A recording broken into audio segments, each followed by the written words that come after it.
Hello, English Flint man here. Yeah, like and subscribe. Just trying to build this channel up. So today I've got a piece of bullhead flint, which was collected a couple of weeks ago from a place called Oxfordshire in England. It's unusual. It's got like a browny cortex, but in the middle it can be either really glossy or it can be really dark. It can be see-through. It's so varied, and there's a couple of nappers in the US that have got it now, so they're quite impressed with it. But what I will say is very snap in half-ish, as Jack Crafty would say. So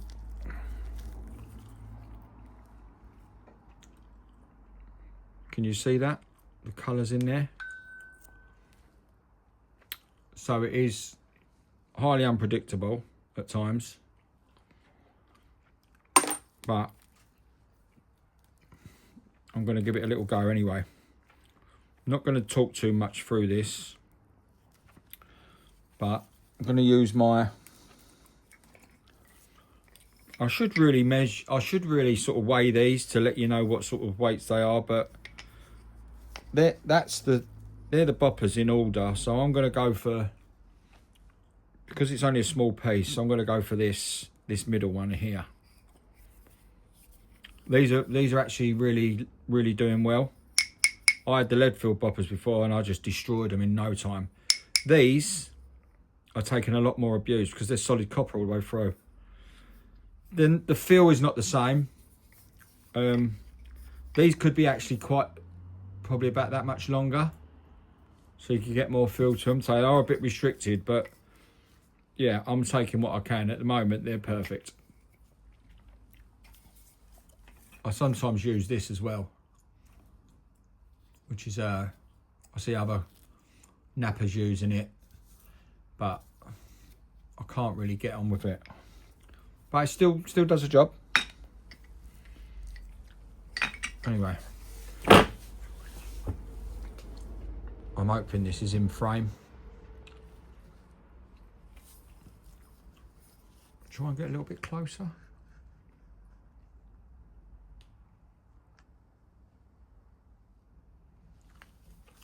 Okay. Right, going round. I always work my way around it, trying to keep a nice centre line. So I'll make a start.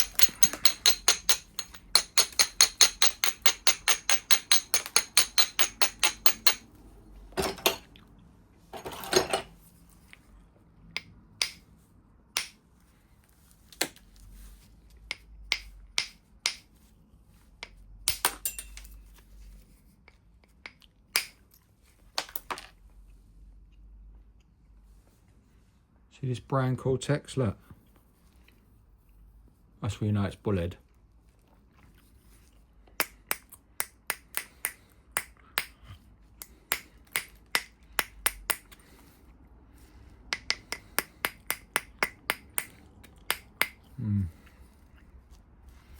Right, anyway.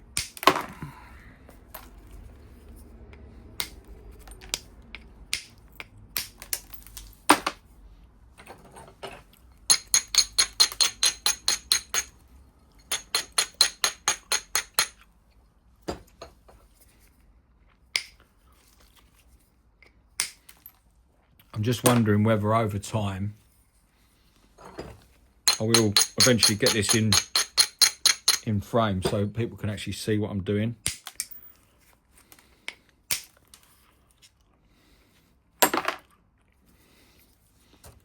So far so good. You can't abuse this stuff, because if you do, it will snap in half.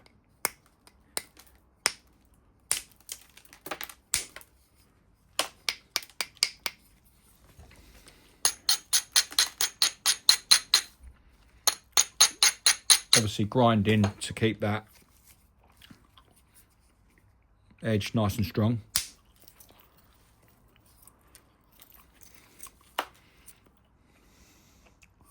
So that's what you want. So there's bits of white in there and all sorts of stuff. Pretty decent centre line so far. It should be zigzag. Right, okay, so turn it over.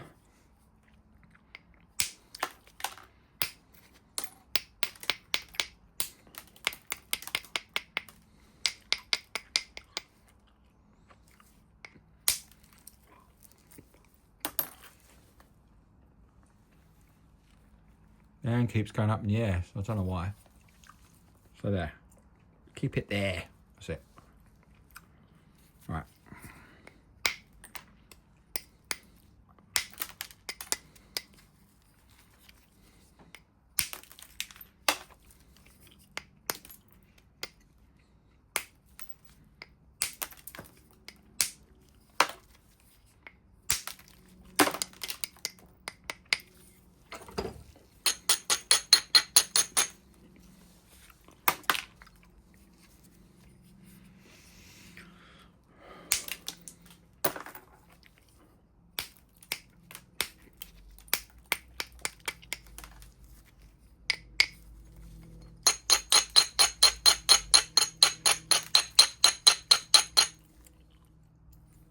So you want that piece there running across there. So I'm coming down on that bit there.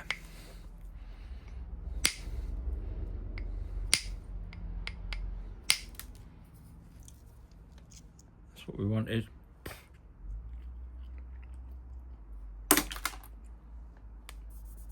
Nice removal.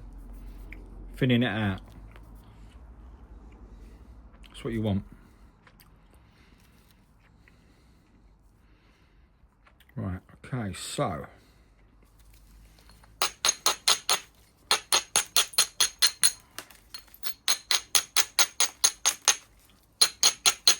right, well, it hasn't snapped in half yet, which is a good thing. It does feel a bit, This has been a farm, been knocked about by a tractor for years, this stuff. So I think it's suffering from a bit of, you know, being knocked around a bit. But that ain't a bad centre line. I think the next removal has got to be here. Try and get rid of a load of that. I'm going to go into indirect in a minute.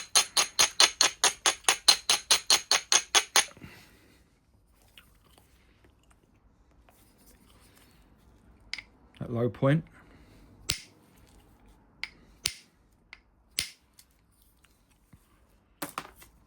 So if I were to take off more than that, well, we'll leave that alone.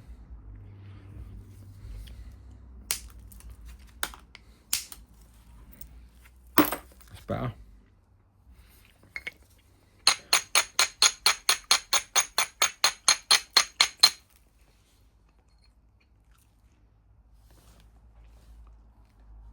Another low point there.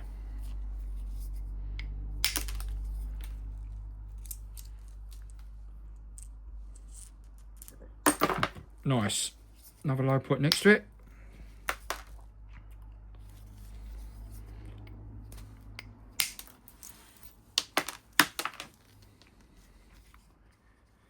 See, all those little removals makes all the difference. If you're a napper, you'll know.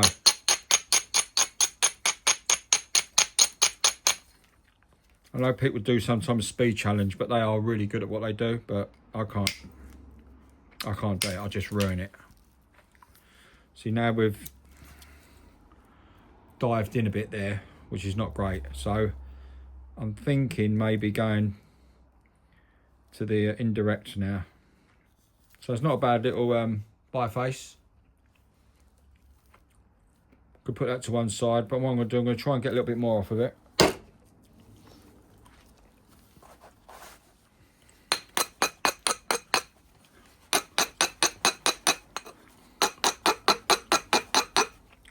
Shouldn't really use that.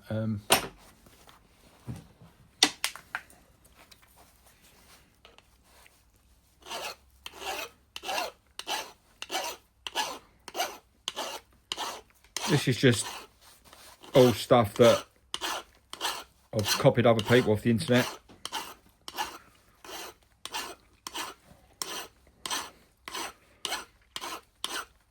Just watching them do it.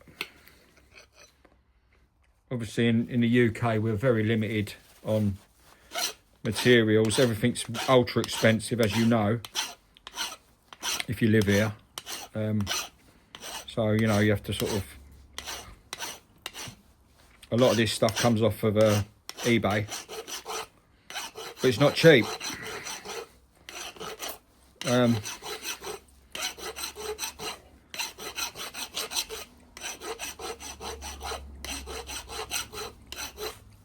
I will learn all the sizes eventually, but that's like a 1/4 of an inch thick bar. I know this one's 1/2 inch. That's 1/2 inch. That's a big boy, that is. And that's probably, I don't know the sizes, but you can see that's for really delicate work. So what I do is I pop it inside a glove, and obviously it goes under my knee, so it's nice and sturdy. Put your knee quite far back so you can get, so it grips it, because you're going to be hitting it like that.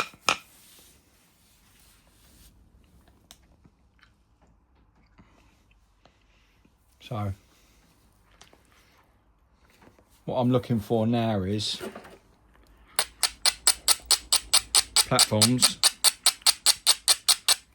I've seen one right there.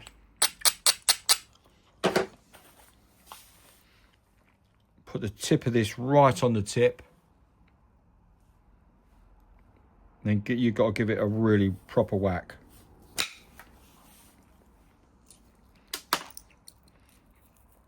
That's what you want. That's what you're trying to achieve. A nice big removal. It's so much more precise with this. I was first of all watching other people using it, and I was thinking, how on earth are they keeping that between the legs, but like between the knee? But you do, there's a knack to it. There are things that you can buy, but they don't sell them in the UK. And if you want to import them from the States, everything's just really expensive. Unless you get someone to make one up for you. Right, next removal. Another low point is there. So we're trying to take this area off here.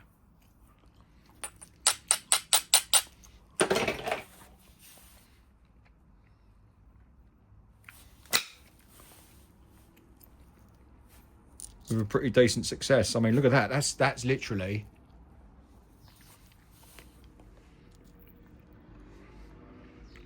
Look at that. That's from right over there, and took all that out as well. So that horrible step that was there, that step is now gone.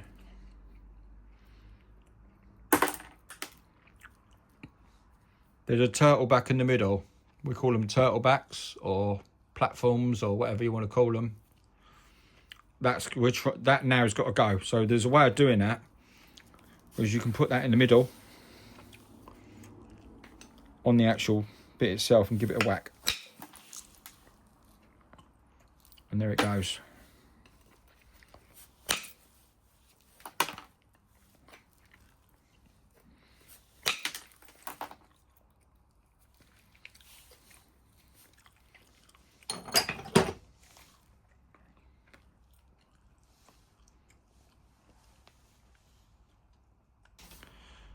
Right, we'd like to pause it there because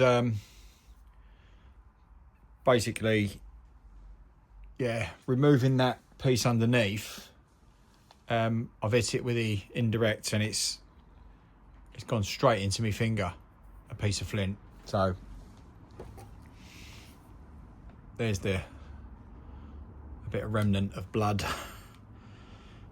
Literally flew through that glove. So I'm going to put they weren't the thickest pair of gloves. I'm going to put a much thicker pair. This is just a thing that happens. Like you say, it's not a stitchable thing. It's just like its flint is very sharp, so it literally just slices. So, but we was doing well up until then. But look, there's the blood. We'll see if we can remove that by but yeah, it's a bit sore at the moment. But like I say, these things happen, and you know, you have to carry on. You know, there are people that end up in hospital and do all sorts of damage, but like I say, a lot of them don't wear gloves. But obviously, there you go. I mean, even with glove, it's gone shot through and it's gone straight in. So I've cleaned it all up and we can carry on, see if we can get some sort of thing. But I'm going to put this on now, this thicker glove, which is not as nice as too old, but we can carry on. Right, okay. Doing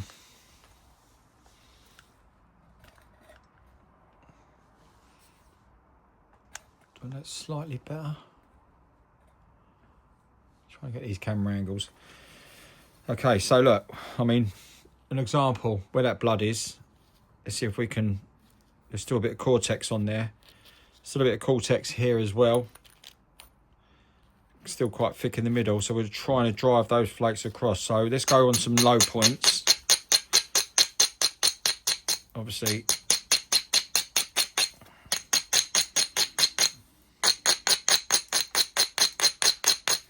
we've got a couple of nice low points there, which should drive across there. Right, let's see how we go. Obviously trying to keep that finger out of the way.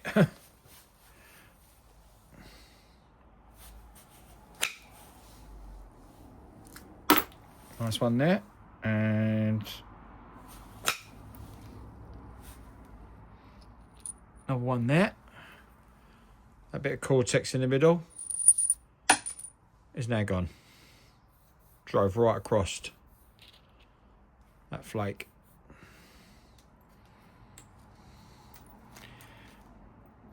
Right, so let's look around. There's a horrible bit of cortex there. We can quickly dispatch that. Like that.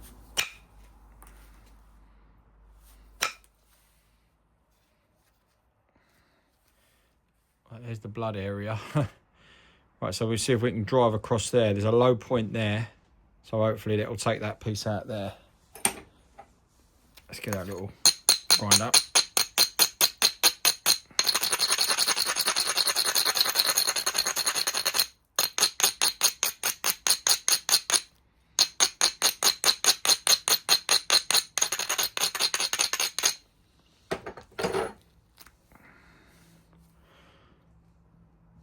There.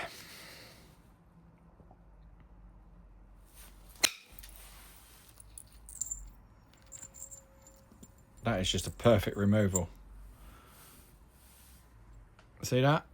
There we go. There's the blood area.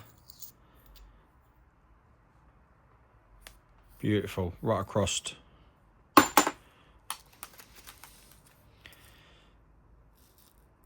I think some people say to you, like some nappers say when they're asked questions, you know, how do you know how far that's going to go, and how far, you know, how would you know to remove that? It's a lot of the time you don't know how you know. It's just, you have to just literally just practice, just constantly practicing, and then these things happen. You start to remove in all the right places. When you're first learning, you don't feel that. You feel like you're just removing everything's wrong.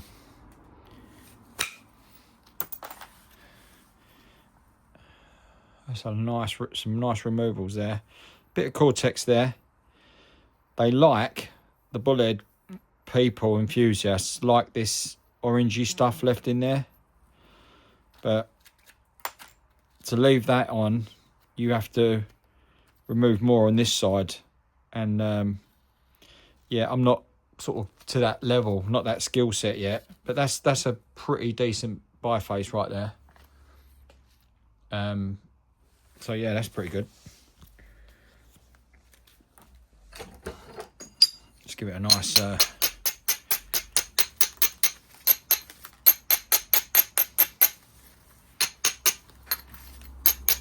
into my pink container.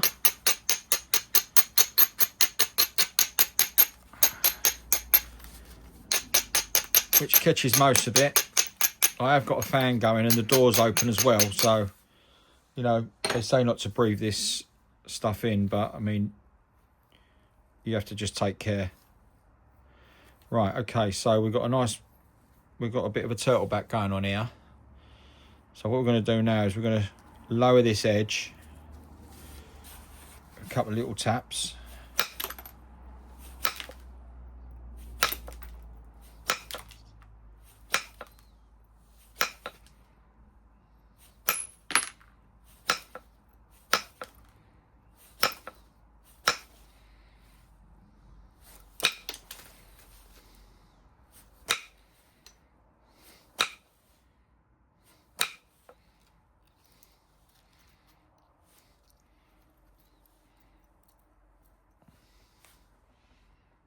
Nice little removal. It's actually quite slick, this piece. Not this piece, this piece. Right. Okay, so now that's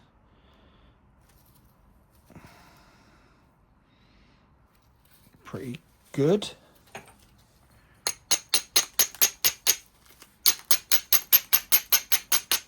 You can shape it with this a lot of the time.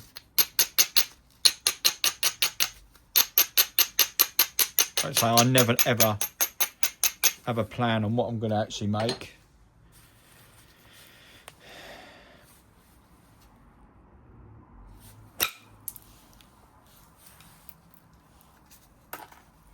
So it's always a bit hit and miss what I'm actually going to do. So that's needs to come off there down the bottom.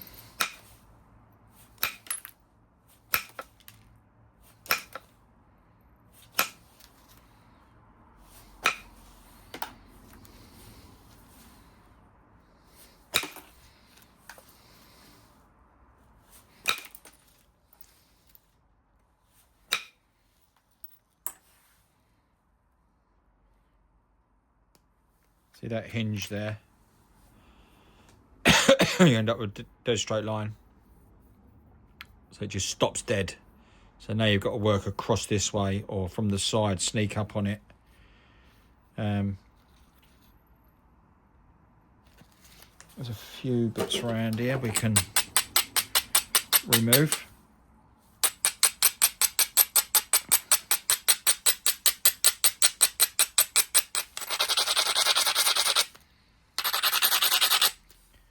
So we'll go on those low points.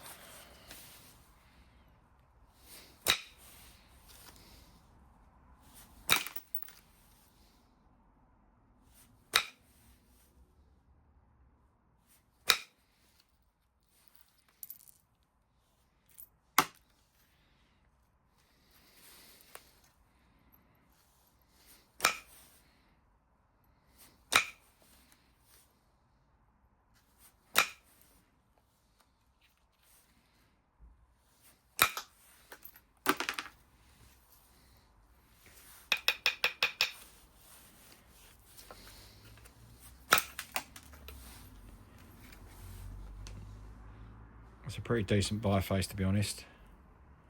Quite pleased with that.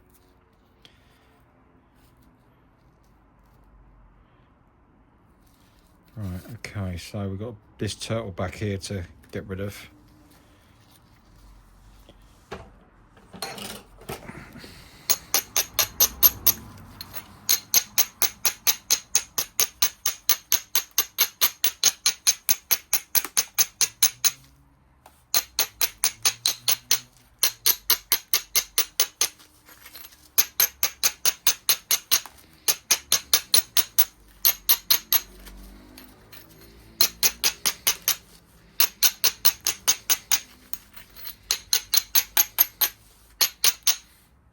Right, okay.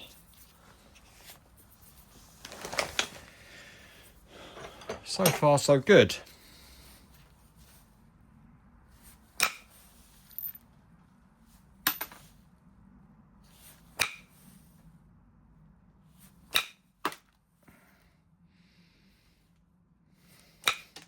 Ah.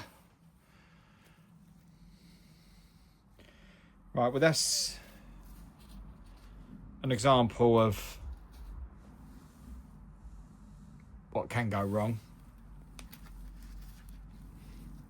This is what I'm saying about the predictability, the unpredictable Flint.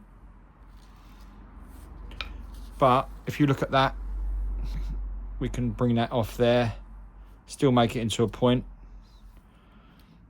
My fault, trying to smash it too hard, trying to get through it too quickly, so.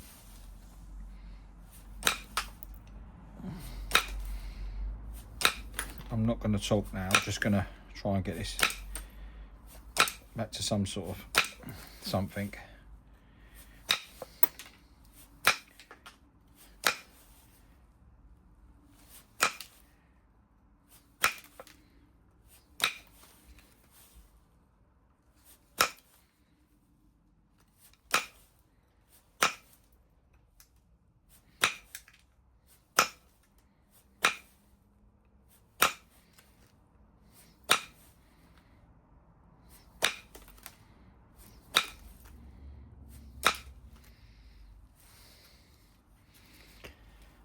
Right, okay.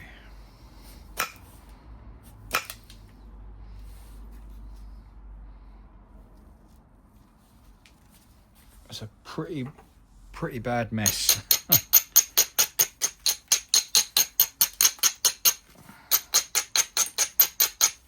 But never give up with a point, especially when the Flint is as rare as what this is.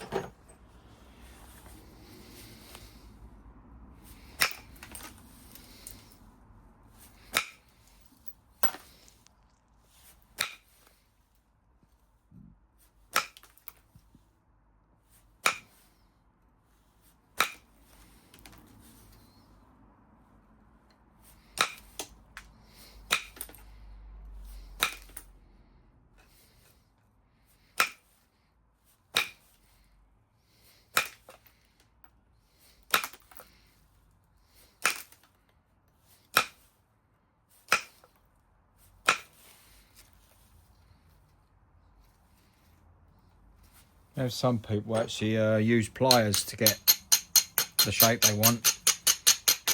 I mean, there's fog napping, which is pre-cut piece. You know, some people say, oh, it's cheating and one for another, but I think it's absolutely amazing. Fog napping is amazing because there's still a big skill set involved. You know, pre-cut forms and stuff. You still got to know what you're doing, which I'd love to try it at some stage.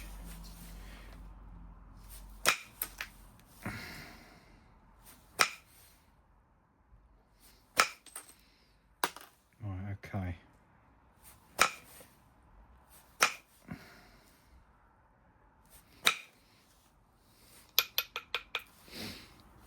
Right. So we are getting a little bit of a shape going back on this. This side is just, yeah, looks like somebody's nightmare. So what we're going to have to do is work my way around it.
You sometimes can feeling yourself slipping into oblivion with some of these points.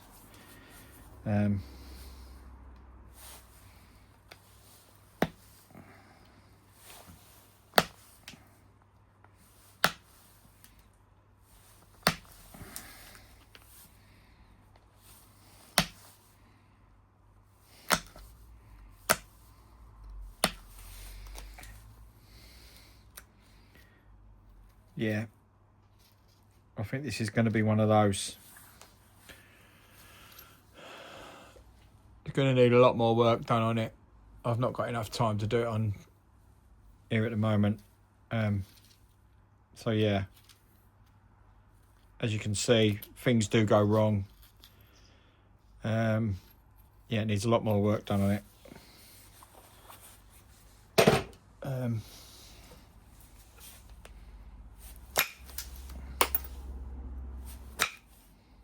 And I've cut my finger, which is sort of stinging a bit, which is putting me off.